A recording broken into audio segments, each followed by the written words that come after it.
आज हम यहाँ पर हमारे नर्सिंग अधिकारी है मथुर दास के देवी सिंह जी, उनके सपोर्ट में यहाँ एकत्रित हुए हैं। उन्होंने समस्त संगठनों के नाम पत्र दिया है कि उनमें उनकी मदद की जाए।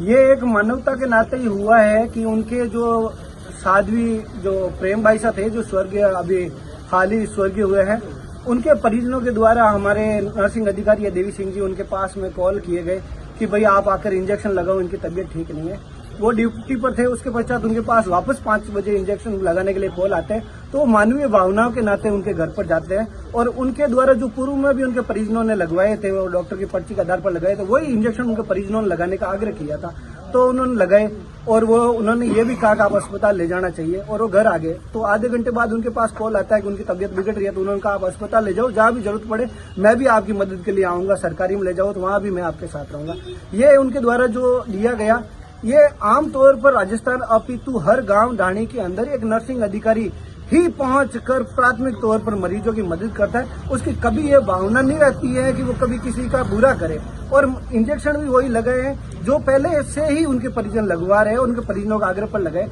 इस प्रकार से नर्सिंग अधिकारी को अपमानित करना, उनके खिलाफ कार्रवाई करना, ना ही कहीं पोस्टमार्टम रिपोर्ट के अंदर उनके द्वारा जो हमें दिया गया कि पोस्टमार्टम रिपोर्ट में भी कहीं कोई ऐसा नहीं आया कि उन इंजेक्शनों की वजह से उनकी मृत्यु हुई है। फिर भी बार बार पत्रकार द्वारा कंपाउंडर शब्द का इस्तेमाल करना, सारी रूपरेखा उसको साइड में रख के एक नर्सिंग अधिकारी के ऊपर ही फोकस करना, जो मात्र मानवीय भावनाओं में वहां गया, अपना समय निकाल कर गया और मदद के तौर पर गया, उसे ही टॉर्चर करना कहाँ उचित है। आज अस्पतालों के अंदर आप हर वार्ड में जाओगे तो डेक्सोना और डाइक्लोफेनेक जैसे इंजेक्शन मरीजों के आमतौर पर लगाए जाते हैं और ये हमेशा उनकी जान बचाने के लिए लगाए जाते हैं। कोई भी तदापई ऐसे कोई बात नहीं करता किसी मरीज की वो जान लेने की कोशिश करे, लेकिन फिर भी सरकार को इस पर जांच करनी चाहिए या आगे उनको देखना चाहिए। परंतु अगर मृत्यु का कारण वो इंजेक्शन नहीं है तो एक नर्सिंग अधिकारी को ही उसी के मैटर को उछालना और उसी को फंसाना, ये हमें नर्सेज को कदाचित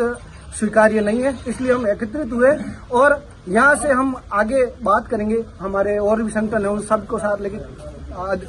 कमिश्नर महोदय से मिलेंगे और हम नहीं चाहेंगे कि आम गांव में बैठे हुए आदमी कल नर्सिंग स्टाफ भलाई के भरोसे इंजेक्शन लगाना भी छोड़ दे। इसलिए ये गलत हुआ है और हम चाहेंगे देवी सिंह जी को इसमें न्याय मिले और अगर उनकी वो उस पूरे प्रकरण के जिम्मेदार नहीं है तो उनको क्यों आगेवान कर रखे हैं, उनको क्यों फोकस लाए।